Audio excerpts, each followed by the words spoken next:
फक्त पोलीस या यंत्रणेत जबाबदार आहे किंवा त्यांनीच पकडावा अशातला काही भाग नाहीये.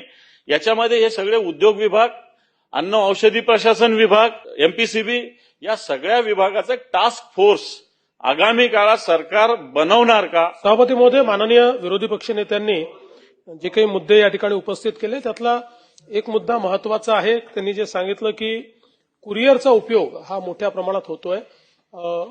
खरं आहे हे, कारण आपण आता पोस्ट सहित सगळ्या कुरिअरला एक नोटीस दिलेली आहे की जर तुमच्याकडे तुम्ही जे काही पार्सल्स तुमच्याकडे येतात कुरिअरचे, याची जबाबदारी तुमची असेल. तुम्ही हात झटकू शकणार नाही की दुसऱ्यांनी तिसऱ्याला दिलं, तुम्हाला देखील याच्यात आरोपी बनवण्यात येईल. म्हणून तुम्ही कुरिअरची पडताळणी नीट करून घेतली पाहिजे अशा प्रकारे सांगितलं. पण आपण जी एक नवीन मोडस ऑपरेंडी सांगितली आहे की आधीच कुरिअर उतरवून टाकायचं, तर त्याही संदर्भातली कारवाई जी आहे ती आपण निश्चितपणे करू.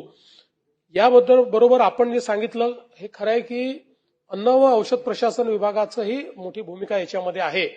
आणि म्हणूनच या व्यसनाधीनतेमध्ये ग्रामीण भागातली जी व्यसनाधीनता आहे ती मूलतः कोडींची आहे. म्हणजे हे जे काही कफ सिरप वगैरे जे आहेत हे मोठ्या प्रमाणात त्याचं सेवन करणं. आता त्या संदर्भात आपण कारवाई केलेली आहे आणि फार्मसी असोसिएशननी त्याला मान्यता दिली आणि हे ठरलं की प्रिस्क्रिप्शन शिवाय कोडीन द्यायचं नाही.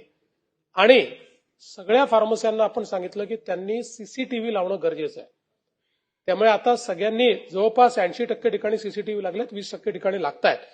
त्यामुळे प्रिस्क्रिप्शन शिवाय जर उद्याला त्यांनी एखादं ड्रग दिलं तर आपल्याला सीसीटीव्हीच्या माध्यमातून, कारण शेवटी ज्यावेळेस एखाद्या व्यक्ती पकडला जाईल, पकडला गेल्यानंतर त्या ठिकाणी तो सांगेल मी कुठनं घेतलाय. ते तर नेहमी डिनायच करतात की आम्ही दिलं नाही, परंतु आता बॅच नंबर त्याचे ठेवलेले आहेत आणि सीसीटीव्ही फुटेजही ठेवलेले आहेत. त्यामुळे त्याच्यावर एक प्रकारे कोडींवर आपण थोडा कंट्रोल करण्याचा प्रयत्न हा या माध्यमातून केलेला आहे. आणि अन्न व औषध प्रशासन विभागाची मदत देखील आपण याच्यात घेतोय. अर्थात फॉर्मली काही आपण त्याची जॉईंट टास्क फोर्स तयार केलेला नाही, पण निश्चितपणे आपण जे सुचवलेलं आहे तर आवश्यकता असेल त्या लेव्हलवर विविध विभागांचा एक जॉईंट टास्क फोर्स तयार करण्याचा विचार सरकार नक्की करेल. ऑपरेशन थंडर, आपले डायनॅमिक मुख्यमंत्री साहेब जिथून येतात की ड्रग मुक्त नागपूर अशी एक योजना आलेली होती आणि त्याचे रिझल्ट खूप चांगले आलेले आहे असं बरचसं मीडियामध्ये आलेलं होतं.